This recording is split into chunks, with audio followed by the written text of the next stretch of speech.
Hola, muy buenas tardes, bienvenidos a otro programa de Tras la Pista Forense. Muy buenas tardes, Marce. Hola Laura, buenas tardes, ¿cómo estás? Un saludo a toda la audiencia que nos sigue, no solo desde Argentina, sino también de toda Latinoamérica, un cariño enorme. También agradecer al compositor de nuestra cortina musical. Yo los invito ahora, cuando se haga la presentación, que escuchen el tema musical. Gracias a Hernán Mosquera. Y como decimos siempre, este tema no lo vas a escuchar en ningún otro lado porque lo compuso pura y exclusivamente para cortina musical de Tras Creo la que la Pista producción Forense. lo subió a YouTube, ¿no? Porque el que quiere conocerlo completo puede hacerlo. También queremos agradecer a la consultora 89 Line Pierre. Es la consultora que está trabajando con nosotras en toda la difusión del programa, el manejo de las redes sociales. Y también recordarles que nos pueden seguir en Instagram, @traslapistaforense, en Facebook, Traslapistaforense, y en Twitter, @lapistaforense. Si nos quieren contactar, pueden hacerlo a traslapistaforense@gmail.com. ¿Nos presentamos? Dale.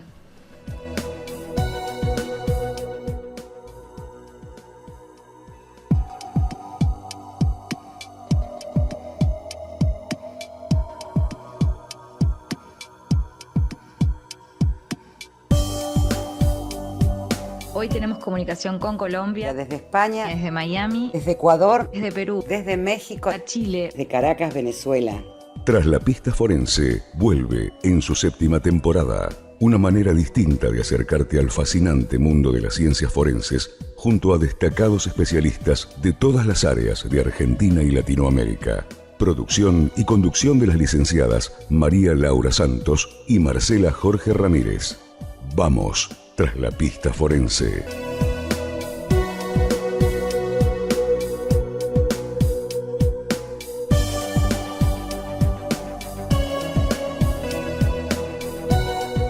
Estamos de nuevo en el aire.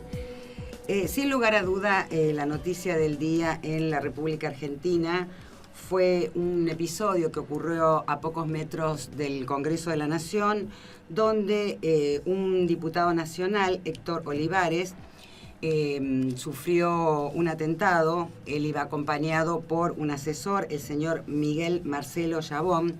Recibieron varios impactos de bala, y el señor Miguel Yadón falleció en el acto, y el diputado Olivares se encuentra en grave estado. La información es muchísima, uno puede ver los medios de comunicación y las hipótesis son muchas. Con Laura simplemente queremos comentar el hecho, porque prácticamente es lo que están hablando todos los medios de la Argentina. Sí, y es realmente una circunstancia inédita, por así decirlo, o muy poco frecuente que, digamos, en un lugar tan céntrico como es la Plaza Congreso. Y que se supone tan custodiado. Exacto. Para quien no conoce la ciudad de Buenos Aires, es la plaza que está frente al Congreso de la Nación, que ocurra un hecho así no iba a decir inseguridad, pero bueno, al menos un hecho de delincuencia semejante, ¿no? Lo que se descarta fue el robo. Sí. Eso se descarta. Sí, y se observa, y lo que salió primero es una filmación, es una grabación donde se observa un auto detenido sobre la avenida, y cuando pasan estas dos personas reciben disparos. Así que la circunstancia es al menos atípica, extraña para nosotros. Así que bueno, esperemos que se resuelva. Mirando un poco la historia legislativa, por decirlo de alguna manera, creo que un solo caso similar en el año 1984 también contra la persona de un diputado de la Nación. Pero bueno, toda la información que hay, inclusive hay detenida una persona, son las noticias de primer momento, los primeros momentos de la investigación. Exacto, sí, tampoco se sabe si digamos, el blanco era uno u otro, en fin, todo eso se va a definir, entiendo, a medida que la investigación avance. Inclusive, bueno, la información del arma utilizada, son versiones que tienen los medios de comunicación, y como la idea con Laura es tratar de, sobre todo siendo un programa de ciencia forense, tratar de transmitir el dato más preciso. Por eso a veces en muchas ocasiones no tratamos el tema del momento, porque bueno, la idea es tratar de recabar la información más precisa. Por eso, bueno, queremos comentarlo como como nota del día, pero... sí, como suceso que ha movilizado a todos, o sea, todos los vamos están a hablando profundizarlo de esto. un poco más adelante. Perfecto. Bueno, también queríamos mencionar como efeméride del día de hoy, no de hoy precisamente, pero sino de la semana, que es la desaparición de Madeleine McCann en Portugal, en Praia da Luz, en un complejo vacacional de Praia da Luz. Y creo que todos recordamos el caso. Esto ocurrió el 3 de mayo del año 2007. Ella tenía 4 años. Y bueno, desapareció ese complejo de vacaciones, de la habitación donde estaba durmiendo ella y sus hermanos, ¿no? Sí, hay actualmente, Laura, un documental en Netflix que habla sobre el caso de Madeleine McCann. Es serie documental, ¿no? Es una serie documental. Es una serie documental. Sí, sí. Está, quiero decir, no son actores, son exactamente, no está no, son partes documental que y se sacó representaciones. Exactamente, archivos de la familia. Fue un caso que conmovió mucho a la opinión pública porque una vez producido el hecho, los padres de Madeleine no se sienten conformes con el accionar de la policía de Portugal, piden asistencia a la policía inglesa. Sí. Hay una cuestión ahí un poco de egos, viste, que para una policía local intervenga una policía de otro país. Hay un sospechoso que en principio él se ofrece como intérprete entre ambas policías por una cuestión idiomática, y como hacía poco tiempo en Inglaterra había habido un caso de homicidio que después el responsable, el autor, había sido una persona de estas características, que estaba detrás de la investigación, que colaboraba, enseguida se convirtió en un sospechoso. Y este señor había pedido a un ruso, yo ahora ya después les voy a confirmar los nombres, un técnico informático, que bueno, le viera la computadora, le arreglaran, y por el hecho de ser ruso también fue sospechoso. Esto está muy muy bien explicado, y está el testimonio de estas dos personas que estoy nombrando en esta serie. Y realmente, por eso te decía, tomó estado público porque interviene la policía inglesa, hay un sospechoso ruso, los padres de la chiquita, pensando que podían haberla llevado a España o a Marruecos, también pide la colaboración de la policía de esos países. Entonces es un caso que interviene no solamente la policía, sino el gobierno inglés. Entonces es un caso que toma estado mediático rápidamente, prácticamente, como vos decías al principio, ¿quién no conoce el caso? Sí, aparte tiene características que hacen, siempre que hay un niño involucrado en estas circunstancias o en algún delito, es como que el caso cobra más eco, ¿no?, en los medios, y también sensibiliza mucho más a la opinión pública, y se hace más, se hace como popular, por así decirlo, conocido más rápidamente. Y otro de los casos otro de los puntos que tiene este caso es que con el paso del tiempo los padres pasan a ser sospechosos y pasan a ser interrogados, y todo esto es porque se pide la colaboración de perros buscadores de rastros, y estos canes, uno olfateaba restos humanos y el otro sangre, y en el departamento que tenían los padres, estos dos animales detectan presencia de... Yo, perdón, antes de que sigas avanzando, creo que como nosotras sabemos del caso, quizás faltó plantear que es una pareja británica vacacionando en Portugal, en un complejo vacacional, alquilando un departamento, y es en ese departamento que mencionaba al principio que desaparece, y bueno, después los padres, como vos decís, vuelven enseguida a su país de origen, y por eso le dan intervención o piden la ayuda y la colaboración de la policía británica. Lo digo porque creo que al principio no lo mencioné. Sí, me decías de los rastros hallados. No, los rastros hallados por el perro, bueno,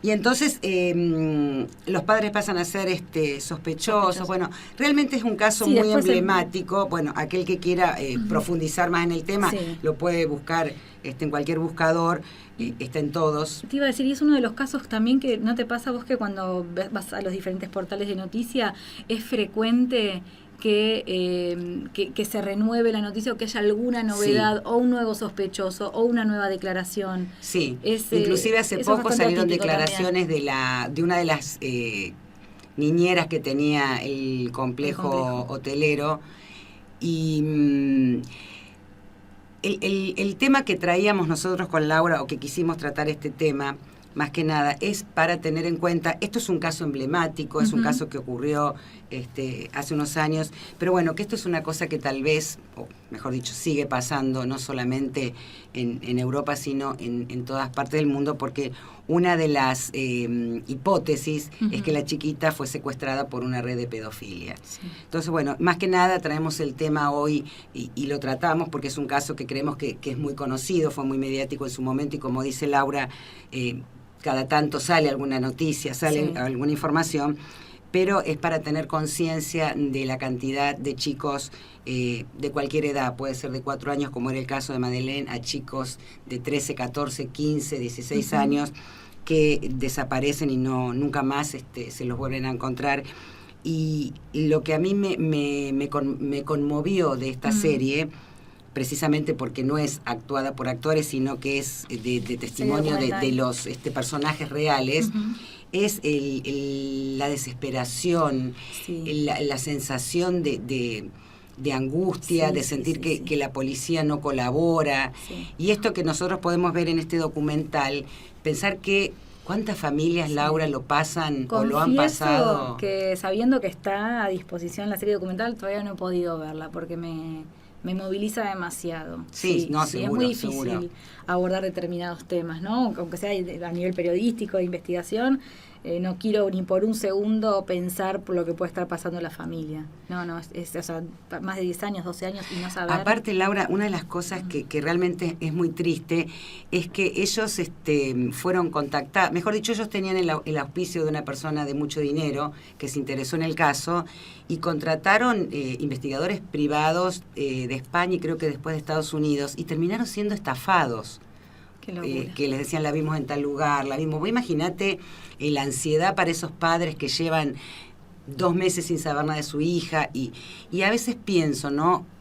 Pasará eso a veces cuando uno está tan desesperado que aparecen investigadores, tal vez viste en algunos casos videntes, oportunistas hay en todos lados, y aunque uno de repente dice, no, pero en estas circunstancias, ¿cómo se va a generar una situación de estafa, de abuso? Oportunistas y mala gente hay en todas las circunstancias. Bueno, si quieren seguir la historia, entonces decimos que está la serie en Netflix. Si hay personas que no tienen Netflix, bueno, pueden buscar la información en los buscadores, que hay muchísimo material. Bueno, ojalá se sepa algún día qué es lo que verdaderamente pasó, ojalá esté con bien. Hay sobre el final del documental, en el último capítulo, habla un especialista en búsqueda de niños de Estados Unidos, una organización, y dice que no todo está perdido, porque ellos han encontrado chicos que faltaban de sus hogares y los han encontrado después de 11 años. Así que bueno, la esperanza siempre está. Pero bueno, tomemos conciencia como sociedad de la cantidad de chicos que desaparecen, no solo en Argentina, en el mundo entero. Yo el otro día había leído una cifra y realmente era una cifra impresionante, da pánico, la cantidad de menores que faltan de sus hogares. Así que bueno, quisimos traer este caso para reflexionar un poco sobre el tema de desaparición de menores, redes de pedofilia, que en algún programa lo vamos a tratar con mayor profundidad. ¿Hacemos una pausa? Dale.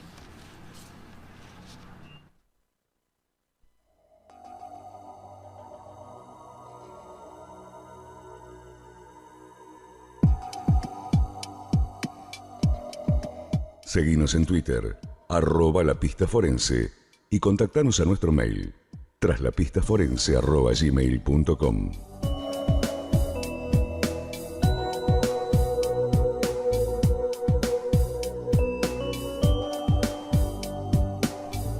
Seguimos en Tras la Pista Forense.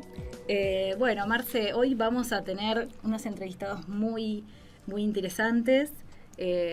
Ahora vamos a empezar con nuestro invitado internacional. Sí, decime. Empezamos con Brasil. Sí. Segundo programa con Argentina, y ahora ¿dónde nos vamos? Nos vamos a Perú, país amigo que queremos y que sabemos que nos quieren. Leo, ¿estamos? Ya estamos en el aire entonces. No me escucho muy bien acá. Bueno, vamos a darle la bienvenida a un colega y amigo, amigazo diría yo, ¿me puedo tomar el atrevimiento? Sí, por supuesto. Le vamos a dar la bienvenida a Ángelo Ascarza Gallegos, estamos hablando desde Perú. Él es, entre otras cosas, doctor en Ciencias de la Educación, magíster en Docencia Universitaria, especialista en Laboratorio Forense, diplomado en Criminalística, licenciado en Laboratorio Clínico y Anatomía Patológica. No sé si... sé que no dije todo el currículum o no sé si habrá actualizado algún otro conocimiento, pero bueno, Ángelo, te damos la bienvenida. Bienvenido Tras la Pista. Muy buenas tardes, Laura. Buenas tardes, Marcela. Un saludo a todo el público de Tras la Pista Forense y dar solo una pequeña confusión. No, Perú y Argentina no somos países amigos, somos países hermanos, a pesar de que no tenemos actualmente frontera, y eso siempre se los he hecho saber, ¿eh? Saludos. Ángelo, vos nos has acompañado en nuestras temporadas pasadas, siempre has sido muy claro, muy preciso en el momento de dar conceptos, sobre todo para aquellos oyentes que nos están escuchando por primera vez, y queríamos más que nada consultarte cómo se están manejando las ciencias forenses actualmente en tu país. Nosotros con Laura tuvimos la gran alegría de estar en Perú en el año 2015, 2013, la verdad no me acuerdo muy bien. Y la verdad que nos encontramos con un grupo de profesionales excelentes y de una calidad espectacular, así que por intermedio tuyo queremos mandarle un cariño a toda la gente que tan bien nos recibió en Perú. Y bueno, desde nuestra estadía en Perú hasta ahora, cómo ha evolucionado el tema de la ciencia forense. Yo, si mal no recuerdo, Ángelo, cuando estuvimos con Laura allá, ustedes iban a empezar a implementar el nuevo Código Penal, lo iban a implementar por delito, por zona. Bueno, queremos que nos cuentes un poquito cómo está todo esto en la hermana República de Perú. Claro que sí. Efectivamente fue el año 2015 cuando se estaba comenzando a implementar el nuevo Código Procesal Penal, el decreto legislativo 957 en el Perú, y ha dado resultado. Actualmente no sé si tenemos el ingrato récord mundial de tener a todos los expresidentes del país o presos o fugados, o como el caso de hace 2 semanas, suicidados, como es el caso de Alan García Pérez. Tienes razón. El día de hoy, hace un momento, escuchando las noticias, también me he enterado que el expresidente de Brasil hace un momento ha retornado a prisión, y esto es algo pues que al menos en Perú se ve pues la actuación fiscal gracias a este tipo de decretos. Bien, y Ángelo, queríamos preguntarte básicamente, cuando nosotros estábamos en Perú hablábamos de los tecnólogos médicos forenses. ¿Podés explicarle a la audiencia qué es, cómo trabajan, si trabajan en equipos, si tienen laboratorios, cómo se está manejando todo el tema de las ciencias forenses? Claro, con gusto. En el Perú, los tecnólogos médicos somos profesionales universitarios, que básicamente nos dan una capacitación académica para trabajar en hospitales, básicamente en el área de laboratorio. Posterior a esa formación universitaria de 5 años, nosotros seguimos una especialidad. Y esta especialidad es la de laboratorio forense, es decir, transformar todos nuestros conocimientos empleados para la parte del cuidado de la salud de las personas para la investigación de hechos delictivos. Y de hecho lo estamos haciendo porque trabajamos tanto a nivel de Fiscalía en el Instituto de Medicina Legal como a nivel de la policía en la División de Criminalística. Entonces, básicamente nuestro accionar es con el manejo de equipos que son universalmente conocidos: los microscopios, las centrífugas, los estereoscopios, equipos que se utilizan básicamente para los hospitales, pero ahora aplicados a la investigación de hechos delictivos. Cuando ustedes llegaron, estábamos recién obteniendo la especialidad que salió, la primera especialidad en el 2016, y a la fecha, bueno, hemos logrado otros avances. Ya tenemos, por ejemplo, una certificación profesional, que es un sinónimo de calidad de nuestra formación, y ahora estamos en pos de la certificación laboral, que es la calidad de nuestro trabajo. En ese momento nos encontramos actualmente en Perú. Bueno, bien, ha avanzado bastante entonces. Sí, Felicitaciones. de hecho, hace 2 semanas Ujú. eh, tuvimos una capacitación donde tuvimos como conferencista, también de manera virtual, a una paisana de ustedes, a la histotecnóloga Vanina Tartalini, que si mal no recuerdo trabaja en el Poder Judicial en Argentina. Ujú. Nos dio toda una charla sobre microscopía electrónica y su aplicación en el ámbito forense. Entonces, nuestra capacitación es constante debido al avance también de las tecnologías y de los nuevos métodos que hay para la investigación de hechos delictivos. Y Ángelo, ¿cómo es este camino de la certificación laboral? ¿Cómo lo emprenden? ¿Cómo continúa? Que recién Claro que estaba, sí. que iban por eso. Claro, a ver, ¿cómo se da todo este tema de la certificación laboral?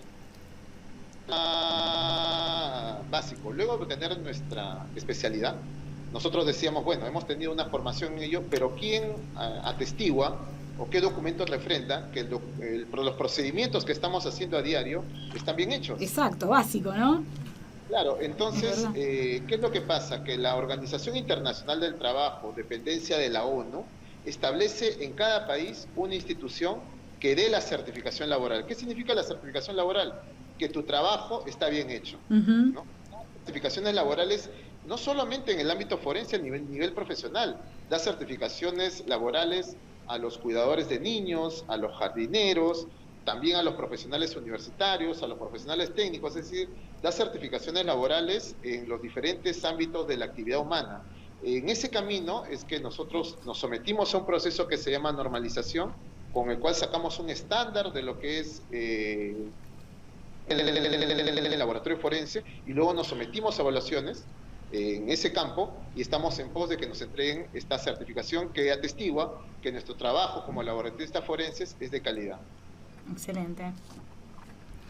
Ángelo, te estamos viendo acá por la camarita y la verdad que es una alegría enorme verte. Y si vos nos estás viendo a nosotras, verás que estamos tomando mate, que fue toda una experiencia en Perú tomando mate.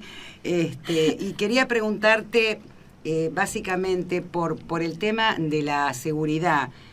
Vos estás en Lima, en la capital, y bueno, como conocer un poco sobre los índices de inseguridad, de homicidio, y cómo están trabajando ustedes respecto a esto.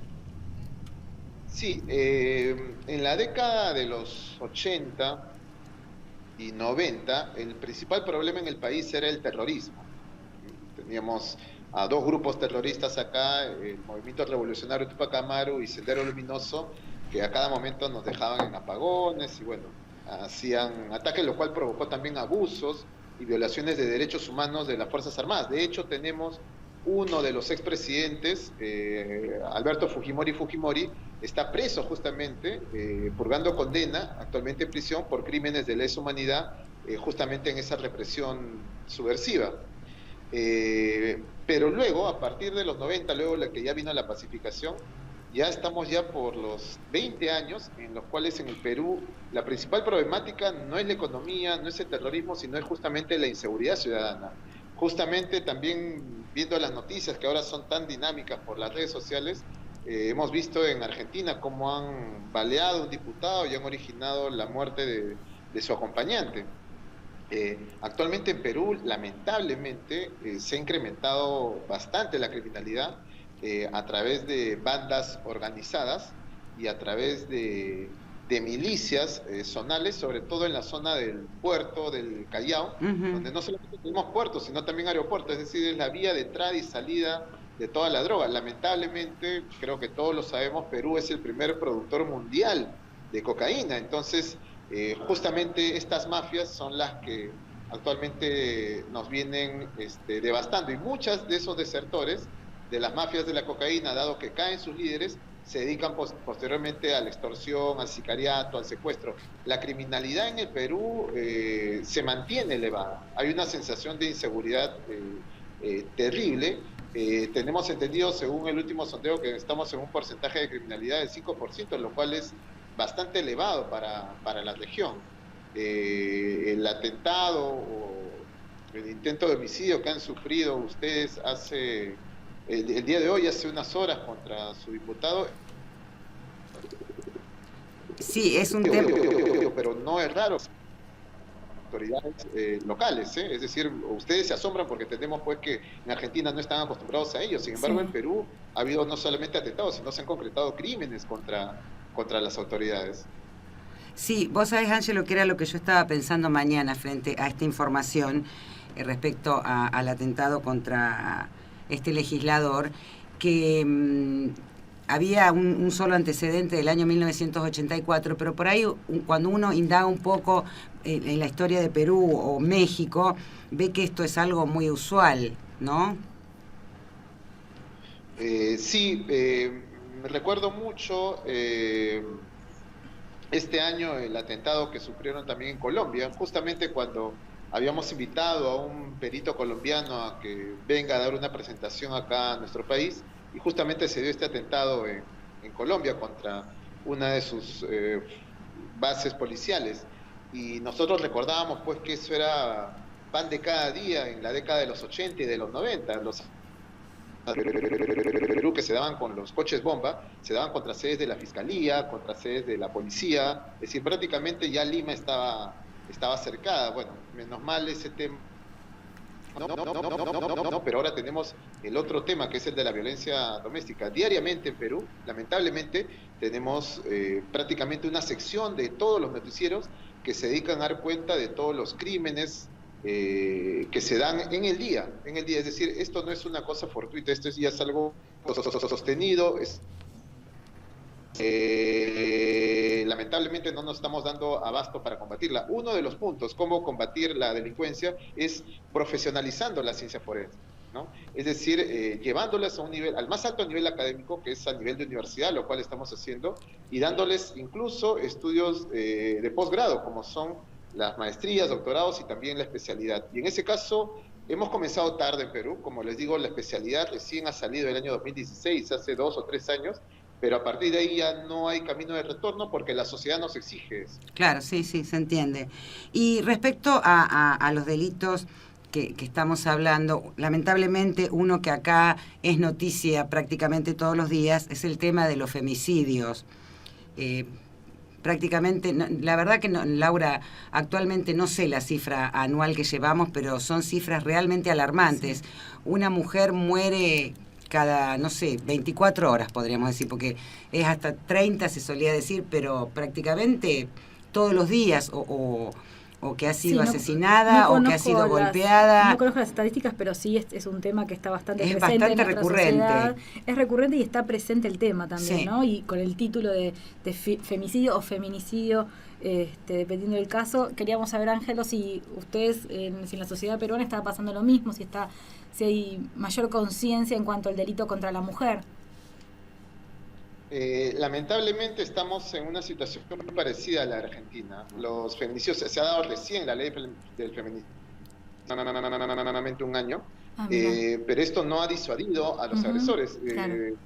Coincido con Marcela en que estamos por ahí, más o menos se da un caso de feminicidio a diario. Es decir, la ley no ha sido suficiente para disuadir a estos criminales. Y lamentablemente es algo que vemos todos los días, y no solamente rural, como se podría pensar o imaginar. Esto se ve en la capital, ¿no?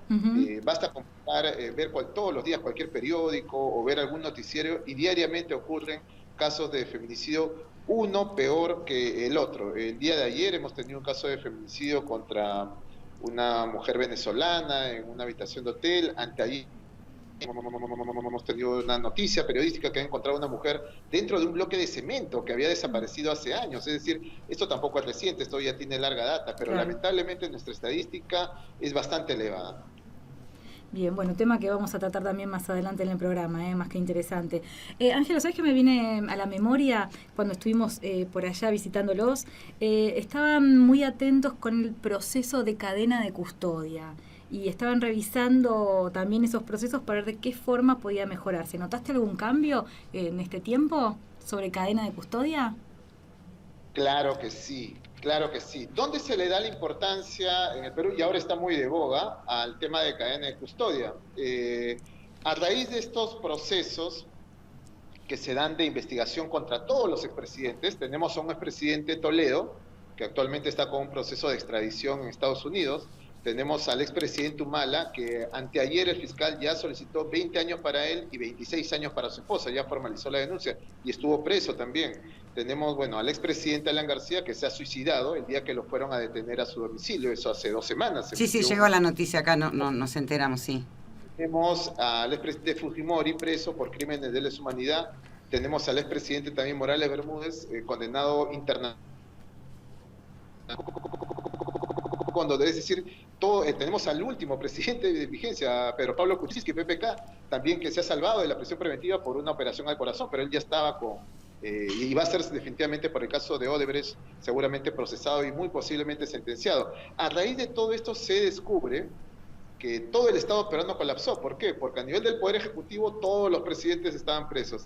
A nivel del Poder Judicial se descubre una organización criminal, la denominada los Cuellos Blancos del Puerto, en la cual sube hasta las más altas esferas del Poder Judicial y genera que desde la cabeza del Poder Judicial supremos se escuchan los audios de ellos negociando con narcotraficantes, negociando con los violadores, negociaban lamentablemente los ímenes de las niñas.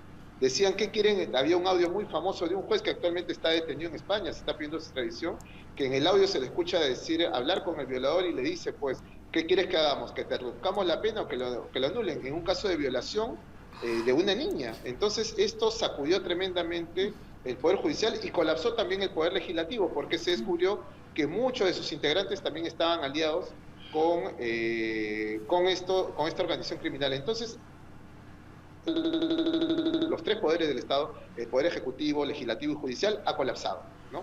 Dentro de esta situación lamentable que vivimos en el país, el tema de cadena de custodia jugó un papel fundamental. ¿Por qué? Porque hace un año se nombró un fiscal de la Nación. Imagínense de quién estoy hablando.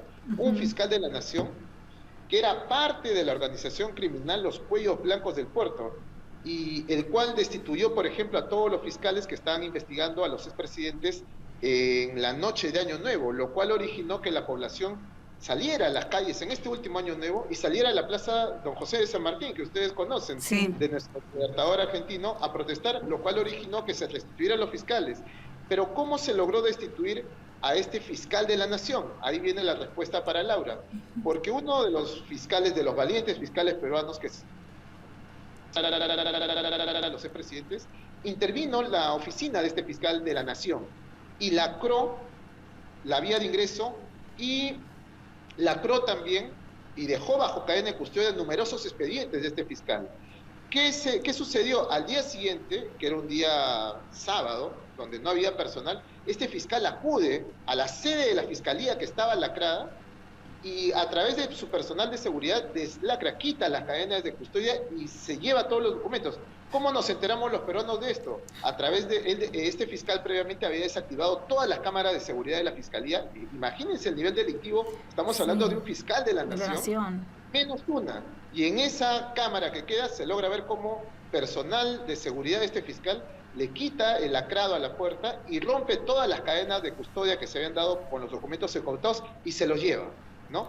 Ese hecho del rompimiento de cadena de custodia originó la caída de este fiscal y originó pues que se desarrollaran mucho más céleremente todos los procesos de investigación delictiva en el país, y esto ha sucedido este año. A raíz de este hecho se le da mucha mayor importancia, es decir, sale a la luz la importancia de las cadenas de custodia en el país. Bueno, qué bien que salga a la luz y que además se haga algo, ¿no? Porque a veces siempre hablamos acá con los colegas, decimos, bueno, cuando haya un caso tan resonante, o bueno, ahora que hubo este caso tal, los procedimientos se van a revisar, va a mejorar, va a cambiar, y acá generalmente no pasa. Así que celebro que más allá de la circunstancia que es muy penosa, que al menos haya servido para hacer una revisión de los procesos y decir, bueno, tenemos que ordenarnos, o a partir de ahora tiene que ser así, y que haya sido, digamos, más popular la idea de cadena de custodia. Claro que sí. No crean que en el Perú estamos contentos, felices de que todos nuestros expresidentes estén presos o suicidados o fugados. Es una noticia muy lamentable. Dicho así, porque nosotros escuchamos las noticias, pero claro, con el resumen de claro, son todos los expresidentes. Claro, uno escucha que está preso uno o que se suicidó otro, pero claro, dicho así, Ángelo, sí, suena... Es muy fuerte la noticia. Sí. Y lo más triste es que esto recién comienza, y no solamente se dio a nivel de presidentes. Actualmente la última alcaldesa de Lima, ya se descubrieron también por las declaraciones de Marcelo Odebrecht y Barata en Brasil, que también está involucrado, y muy posiblemente también los últimos alcaldes vivos, todos también vayan presos, y también los congresistas. Es decir, esto recién está empezando. Entonces, en el ámbito de las ciencias forenses, nos obliga a continuar con la profesionalización de estos procesos. Es decir, nosotros no tenemos absolutamente nada contra los peritos de la policía o los peritos de la fiscalía, los cuales hacen muy bien su trabajo. Lo que nosotros en todo caso, y creo que la sociedad en verdad exige, es una mayor profesionalización de estos procesos, ¿no? Sí. Cosas que se pueden lograr, como te digo, a través de certificaciones profesionales, laborales y especialidades. Perfecto, bueno, la verdad que es fuerte la noticia, es fuerte los temas, pero muy bien que lo pudimos conversar. Estoy contenta de saber las novedades. Sí, a nivel latinoamericano, nosotros no estamos exentos, Laura, de los procesos que se están dando también en Latinoamérica. Mira, todo el trabajo de la Fiscalía, y supongo que es igual en Argentina, si bien lo encabezan los fiscales, quienes son los titulares de la investigación delictiva, pero está respaldado netamente por el ámbito forense. Los fiscales, sin el apoyo forense, la verdad no hubiesen llegado a ninguno de estos procesos, y ellos lo saben y la población también lo sabe. Entonces, eso es algo que en parte nos consuela. Si bien tenemos a todos nuestros expresidentes, que no son pocos, estamos hablando de 6 expresidentes que están presos, suicidados, es algo que, bueno, nos da a entender que la justicia, al menos en el país, ha despertado, y que esto, bueno, está mejorando, ¿no? Exacto. Bueno, Ángelo, te vamos a comprometer para un próximo programa que nos hagas un resumen de cada caso y por qué esos 6 expresidentes están presos. Eso porque la verdad que requiere un programa aparte cada uno de los casos, entiendo. Así que, pero bueno, fue un gusto volver a escucharte, que hayas participado en Tras la Pista Forense. Teníamos muchas ganas de volver a hablar con vos y seguramente no va a ser la última entrevista del año. No, gracias Laura, saludos igualmente a Marcela, a todo el público de ustedes. No quiero dejar pasar la oportunidad de expresar el gran cariño que le tengo a ustedes dos, la gran felicidad que me ha producido, discúlpame que lo menciona, la llegada de Leo.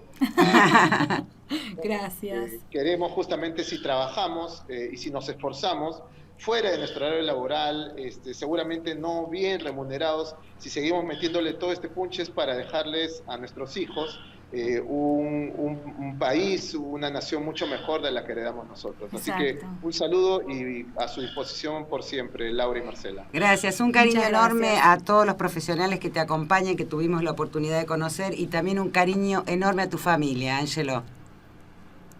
Gracias, siempre las recuerdan, y vamos, un beso enorme a toda la Argentina, país hermano, y eso va a ser por siempre. Muchas gracias y hasta cualquier momento. Gracias, Ángelo.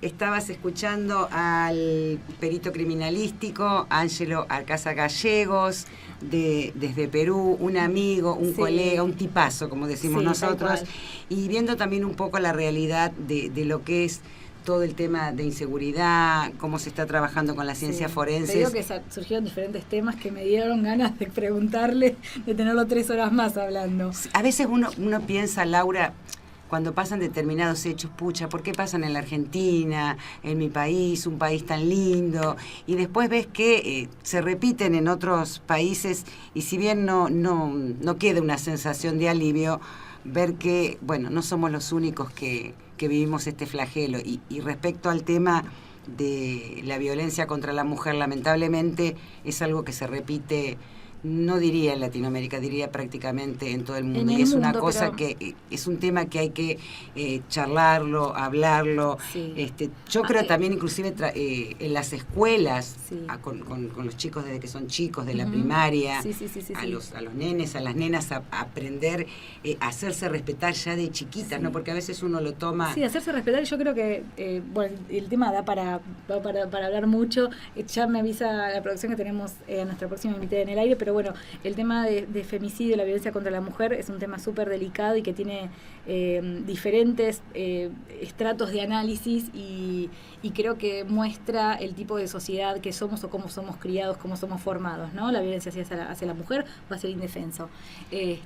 Bueno, en los próximos programas seguramente abordaremos, pero bueno, no quiero sacarle más minutos a nuestra próxima invitada, que realmente ha aceptado la entrevista de una forma muy, muy amable.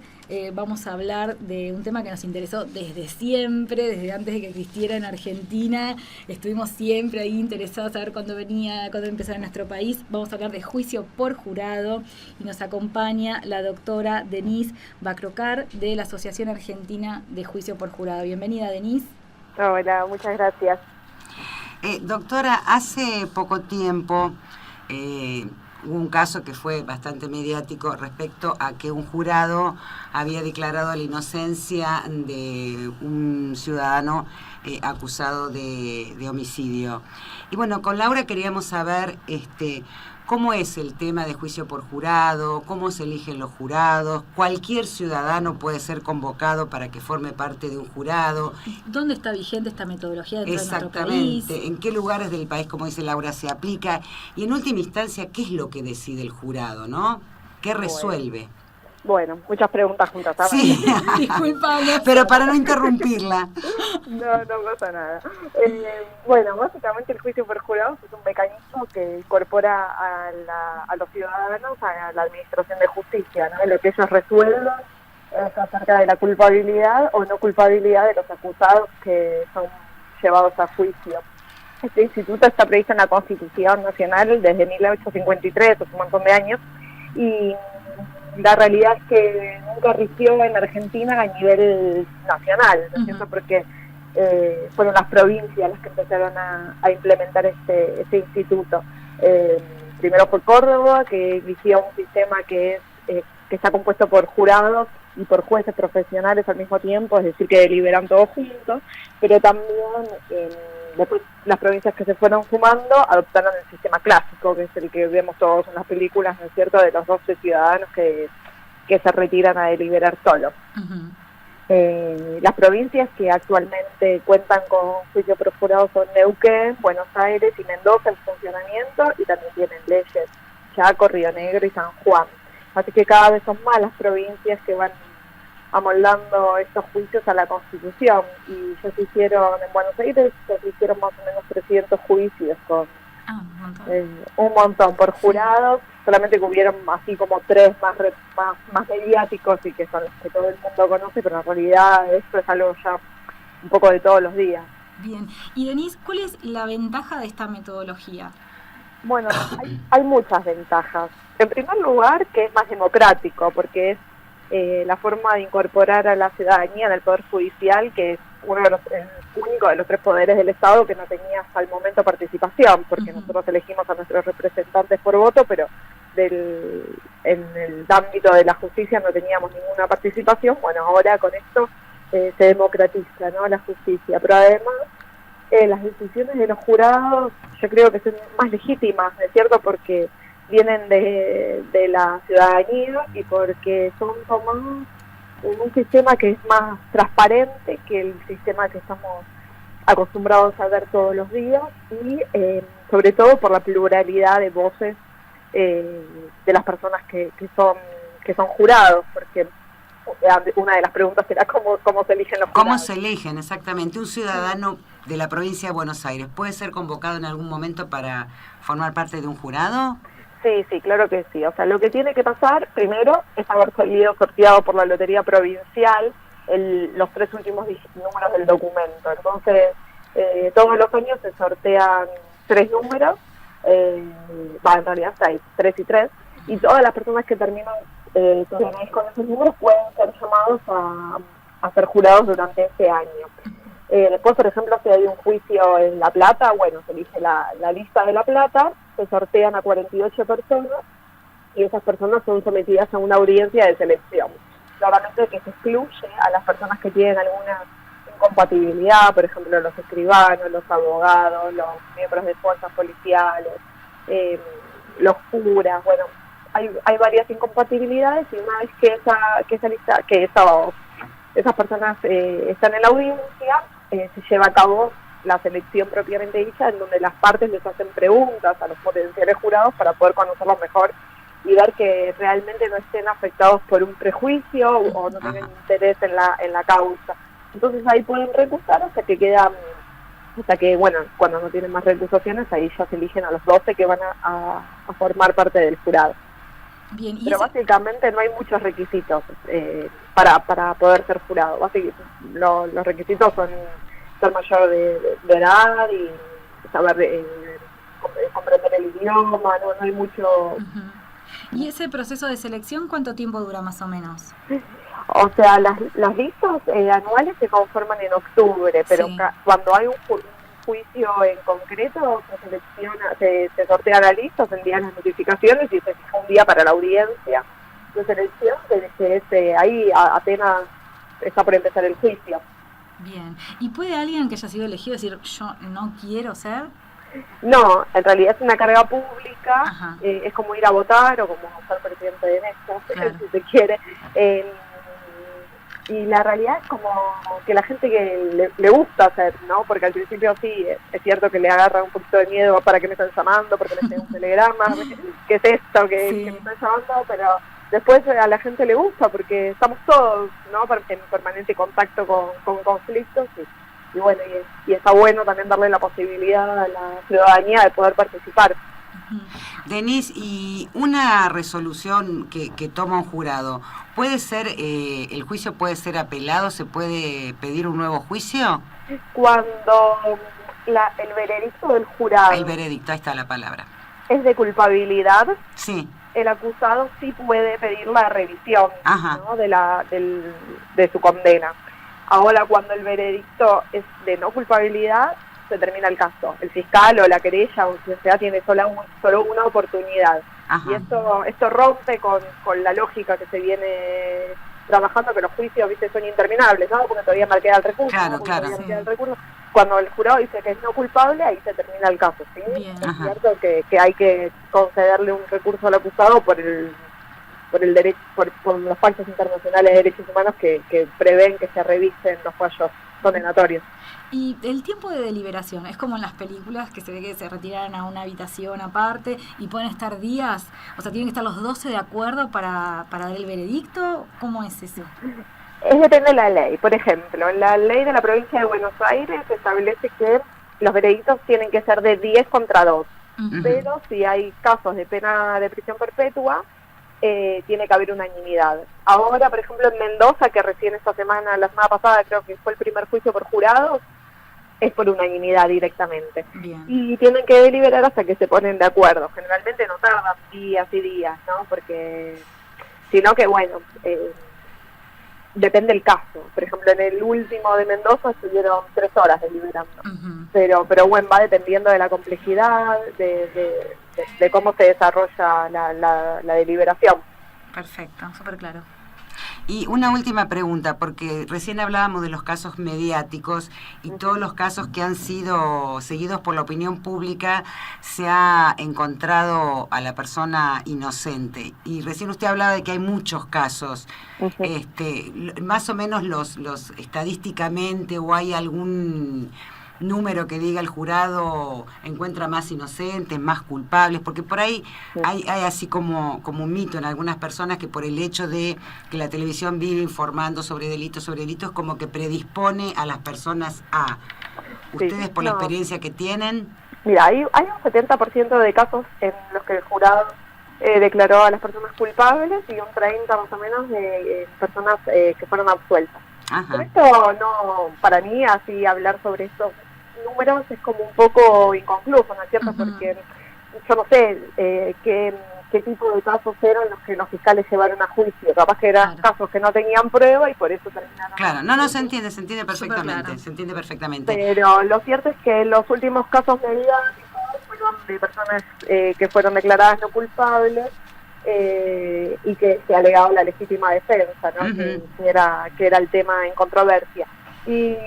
Y así como estos fallos resultaron veredictos de no culpabilidad, tuvieron otros casos de legítima defensa en donde sí encontraron culpables a las personas. Entonces es como hay que ver bien caso por caso. No, seguro, obviamente que cada caso es particular. Es particular. Bueno, Denise, lamentablemente nos quedamos sin tiempo porque nos faltó programa hoy, pero queremos agradecer tu participación y bueno, nos gustaría contar con vos en algún otro momento para hablar del tema, o alguna novedad que surja, ¿sí? Muchísimas gracias. Bueno, hasta luego. Gracias, muy amable.